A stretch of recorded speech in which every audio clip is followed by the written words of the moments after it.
Have you ever felt like you're giving your all in a relationship, only to realize you're just a background character in someone else's story? It's a painful truth many of us face, yet we often brush it aside, telling ourselves it's just how things are. But here's the reality check. It shouldn't be this way. You're not a convenience, a stepping stone, or a temporary fix for someone's needs. Today, we're going to dive deep into the subtle, often overlooked signs that you're being used in a relationship.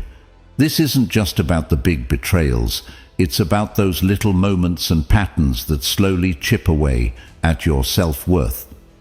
By the end of this video, you'll not only be able to spot these red flags, but also have the tools to steer your ship back to a place where your value is recognized and cherished. Because you deserve relationships that are genuine, reciprocal, and respectful. So, let's unravel these hidden truths together and take the first step towards transforming the way we see ourselves and our relationships. Stay with me, because what you're about to learn could be the turning point in how you navigate your connections with others. Before we dive in, I urge you to hit the like button, share this with someone who needs to hear it, and subscribe for more eye-opening content. And remember, watching the whole video without skipping is key to getting the full picture and making a meaningful change in your relationships.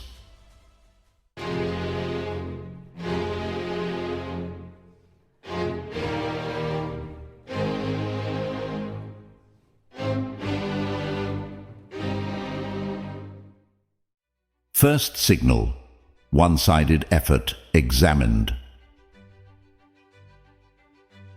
One-sided effort in relationships is a phenomenon most of us have encountered, where we find ourselves always being the giver, the supporter, the one who's constantly reaching out. This disparity, where one person consistently makes more effort than the other, can leave you feeling unappreciated and emotionally drained. It's like you're rowing a boat alone, while the other person is just along for the ride. This situation brings to mind a powerful quote from the Stoic philosopher Seneca, who said, "We are more often frightened than hurt, and we suffer more from imagination than from reality." Sometimes we might ignore this imbalance out of fear of losing the relationship, even when it's causing us more harm than good. The one-sided effort is a clear indicator of an unbalanced relationship. Marcus Aurelius, the Roman emperor and a Stoic philosopher, once remarked, "Never value anything as profitable to your character that forces you to break your promise, to lose your self-respect, to hate, suspect, curse, act the hypocrite, desire things that require walls and curtains." This is particularly relevant when we consider the dynamics of a one-sided relationship. If you find yourself compromising your values, your dignity, and your peace of mind to maintain a relationship, it's worth questioning its value in your life. In such relationships, you're the one making all the plans, initiating communication, and often making excuses for the other person's lack of effort. This continuous give-and-take imbalance can lead to a buildup of resentment and a sense of loneliness, even when you're technically not alone. As the Greek philosopher Epictetus said, "We have 2 ears and 1 mouth, so that we can listen twice as much as we speak."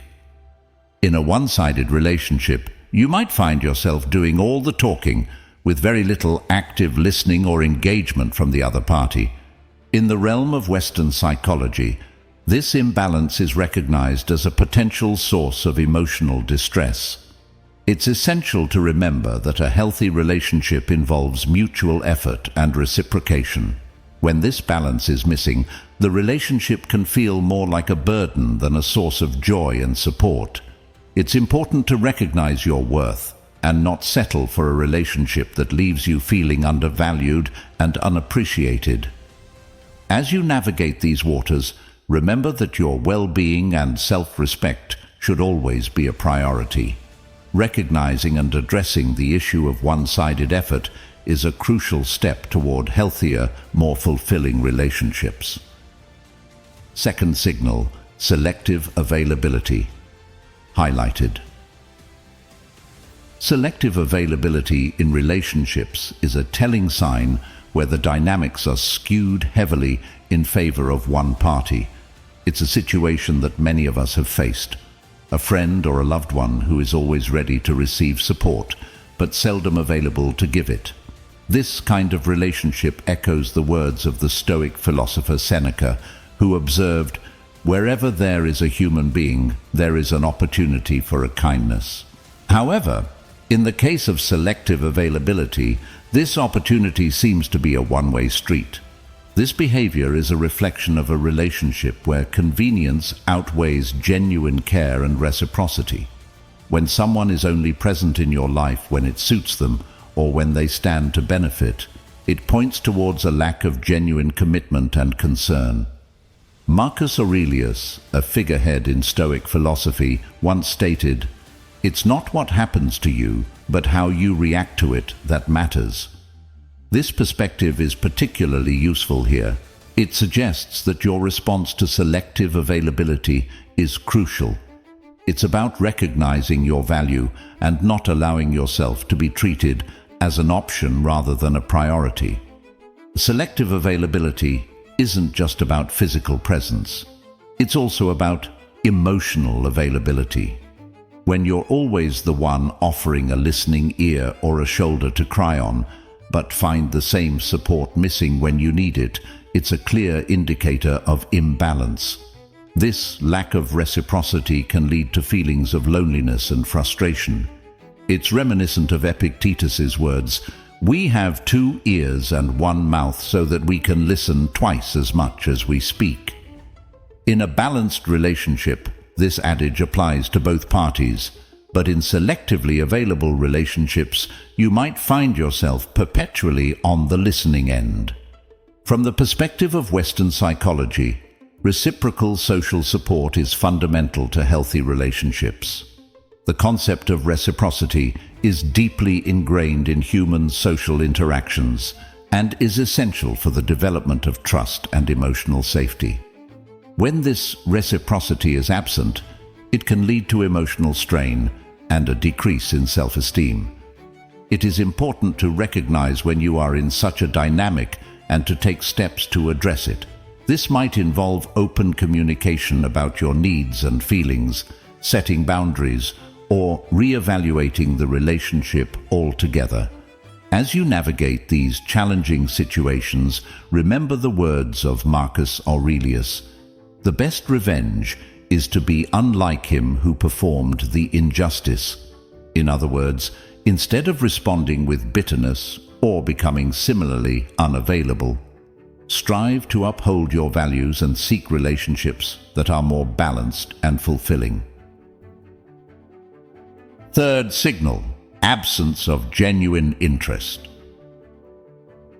The absence of genuine interest in a relationship is a profound issue, striking at the heart of what it means to truly connect with another person.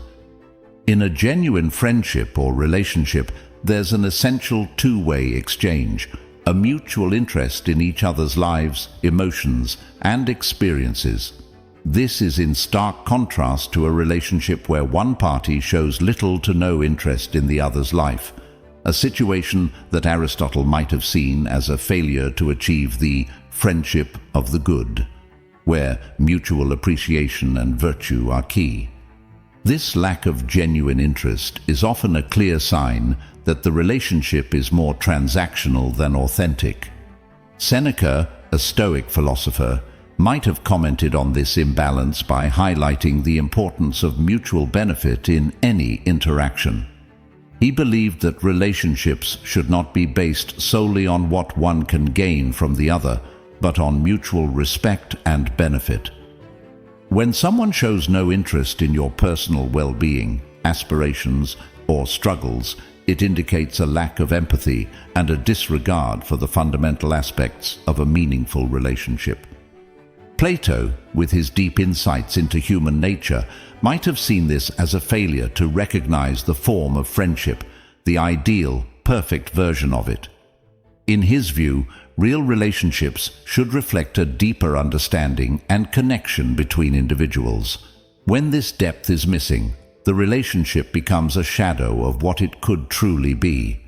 Moreover, the lack of genuine interest in someone's life can lead to feelings of isolation and insignificance. It contradicts the basic human need for connection and understanding, something Carl Jung, the Swiss psychiatrist, emphasized in his theories. Jung believed that meaningful connections with others were an essential part of individual development and self-realization. In Stoic philosophy, Epictetus stressed the importance of focusing on what is within our control and letting go of what isn't. In the context of relationships, this means recognizing when a relationship lacks genuine interest and understanding that we cannot force someone to show this interest.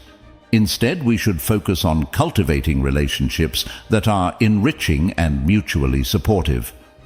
Socrates, known for his method of deep questioning, might have encouraged us to question the nature of our relationships continually. Are they based on mutual respect and interest, or are they one-sided? This constant inquiry can help us navigate towards healthier and more balanced relationships. Fourth signal, emotional manipulation unveiled. The fourth signal, emotional manipulation, is a critical concern in any relationship. It occurs when one person uses guilt, emotional pressure, or even subtle coercion to influence the other's actions. This form of manipulation is particularly insidious because it exploits the victim's compassion and empathy, often making them question their own feelings and motivations. Stoic philosophy, particularly the teachings of Epictetus, offers a lens through which to view this behavior. Epictetus taught that external events are beyond our control, but we can control our responses to them. In the context of emotional manipulation, this means recognizing the manipulative behavior for what it is and choosing not to let it dictate your actions or question your self-worth. Marcus Aurelius, another Stoic philosopher, focused on the importance of acting in accordance with one's own nature and reason. When faced with emotional manipulation, it's essential to stay true to oneself rather than being swayed by someone else's attempt to exploit your emotions. Aurelius might have advised that we maintain our integrity and not allow others to disturb our inner peace. Seneca, a contemporary of Aurelius, spoke often of the tranquility of the mind. He might have seen emotional manipulation as a direct threat to this tranquility, a force that disrupts our inner harmony and clarity. From his perspective, recognizing and resisting emotional manipulation is key to maintaining our mental and emotional equilibrium. From the perspective of Western psychology, emotional manipulation can have significant negative effects on an individual's mental health. It can lead to anxiety, low self-esteem, and even depression. Carl Jung, a pioneer of psychology, believed in the importance of individuation, the process of understanding and integrating one's own psyche. In a situation of emotional manipulation, this means recognizing the manipulation and reaffirming your own thoughts, feelings, and values. Aristotle's concept of phronesis, or practical wisdom, is also relevant here. It involves not only understanding what constitutes a good or desirable state, but also being able to deliberate about how to achieve it. In cases of emotional manipulation, practical wisdom would involve seeing the manipulation for what it is and understanding the best way to respond or remove oneself from the situation. Plato might have viewed emotional manipulation as a corruption of the soul, a force that distorts truth and reality. In his dialogues, he often explored the idea of justice and truth, and emotional manipulation would likely have been antithetical to these ideals in his view. Fifth signal, disregard for boundaries. The fifth signal of a problematic relationship is the disregard for boundaries, a situation where one party consistently oversteps or ignores the limits set by the other. This lack of respect for personal boundaries can manifest in various ways, constantly changing plans, expecting you to be always available, or dismissing your needs and preferences. This behavior is not only disrespectful, but also detrimental to the foundation of any healthy relationship. In the realm of Stoic philosophy, the teachings of Marcus Aurelius offer valuable insight into this issue. Aurelius emphasized the importance of respecting oneself and others. He believed in the dignity of each individual and the need to honor that dignity in our interactions. From his perspective, allowing someone to repeatedly disregard your boundaries is inconsistent with maintaining self-respect and personal integrity. Similarly, Seneca, another Stoic philosopher, spoke about the balance between self-preservation and the duties we owe to others. He would likely view the disrespect of boundaries as a violation of this balance. In a healthy relationship, there should be a mutual respect for each other's time, space, and individuality. When these are continuously disregarded, the relationship becomes one-sided and harmful. Epictetus, known for his teachings on the control of one's own responses and actions, would advise individuals in such situations to remember that their reactions and boundaries are within their control. He would likely encourage a person to assert and maintain their boundaries firmly, reminding them that while we cannot control the actions of others, we can control how we respond and uphold our own limits. From a psychological perspective, Carl Jung's concept of individuation involves understanding and integrating various aspects of oneself. Respecting and asserting one's boundaries is a crucial part of this process. When boundaries are continuously ignored, it can hinder personal growth and lead to feelings of frustration and a loss of identity. Aristotle's notion of the golden mean, the desirable middle ground between two extremes, can also be applied to the concept of boundaries. In any relationship, there should be a balance between flexibility and firmness. A complete disregard for boundaries represents an extreme that disrupts this balance, leading to an unhealthy dynamic. Sixth signal: superficial connection exposed. This is characterized by interactions that lack depth and emotional engagement, where conversations and shared experiences barely scratch the surface of what true connection entails. This type of relationship is marked by a persistent shallowness, where even after spending considerable time together, the parties involved don't truly know each other on a deeper, more meaningful level. From a Stoic perspective, Epictetus might comment on this by emphasizing the importance of genuine interactions in our lives. He believed that the essence of our relationships should be based on truth and sincerity. When a relationship remains superficial, it fails to align with these Stoic values of authenticity and meaningful connection. Marcus Aurelius, another Stoic philosopher, often spoke about the depth of human relations and the importance of true companionship. He would likely view a superficial connection as a missed opportunity to forge a bond that contributes to personal growth and mutual understanding.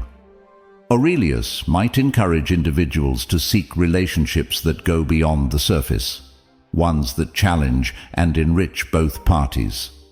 Seneca, known for his insights into human nature, might see superficial connections as a reflection of a lack of commitment to the betterment of oneself and others. In his view, relationships should serve as a means to improve ourselves and contribute positively to the lives of others.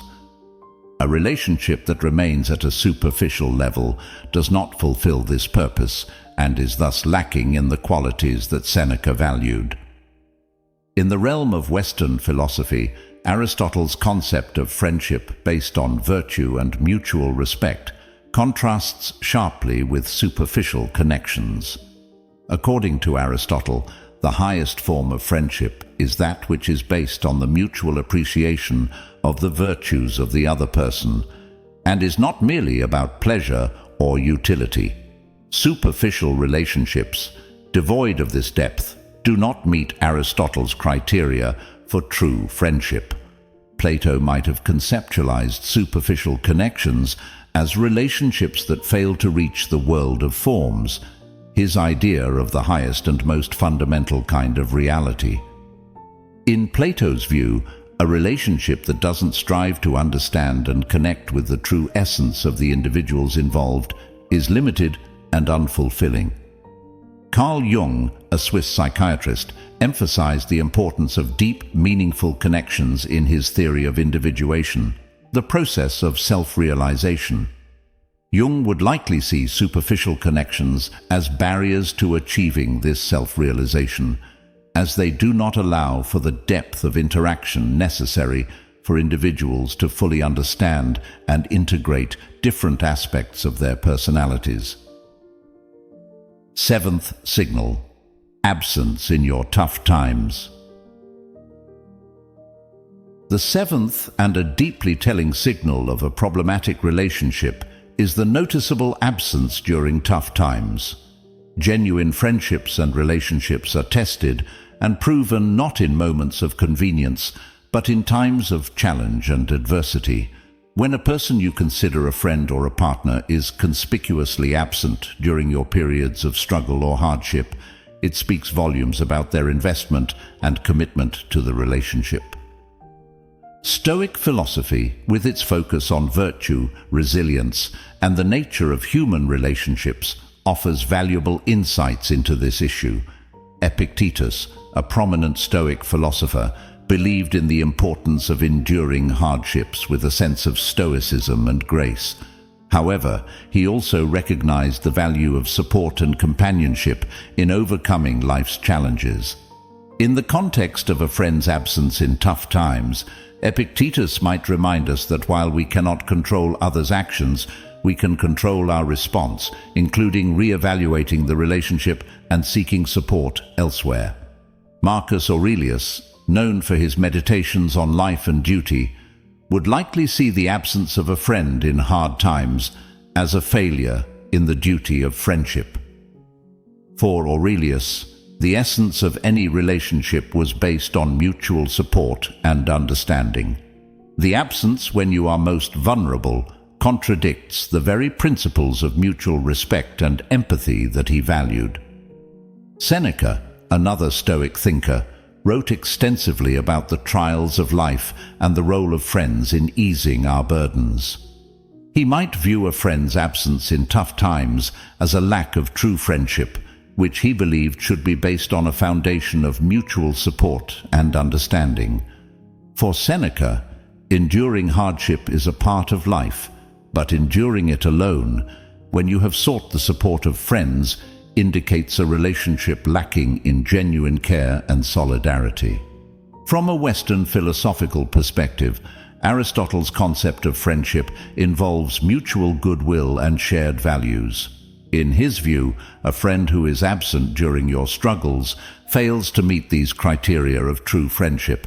Aristotle believed that such friendships, based on utility or pleasure, are less enduring and lack the depth and commitment of virtuous friendships. Plato might see this absence as indicative of a relationship that lacks the ideal form of friendship, one that is based on a deeper understanding and connection between souls. For Plato, true friends are those who remain present and supportive, especially during life's challenges. Carl Jung, in his exploration of the human psyche, emphasized the importance of deep, meaningful connections in achieving personal growth and self-actualization. The absence of a friend during difficult times can be detrimental to this process, depriving individuals of the emotional support and understanding necessary for overcoming personal struggles. As we come to the end of our journey today, remember this: the value of your relationships is not measured by the ease of time shared, but by the presence and support felt during life's most challenging moments. You deserve connections that are as deep and genuine as your own commitment and empathy. If today's insights resonated with you, don't let the journey stop here. On the screen, you'll find a playlist that dives even deeper into understanding and nurturing healthy relationships. Click on it, continue this path of self-discovery, and embrace the relationships that honor your true worth. Remember, in the grand tapestry of life, every thread of genuine connection we weave adds strength, warmth, and color to our existence. Stay true to yourself and keep seeking those connections that make life truly meaningful.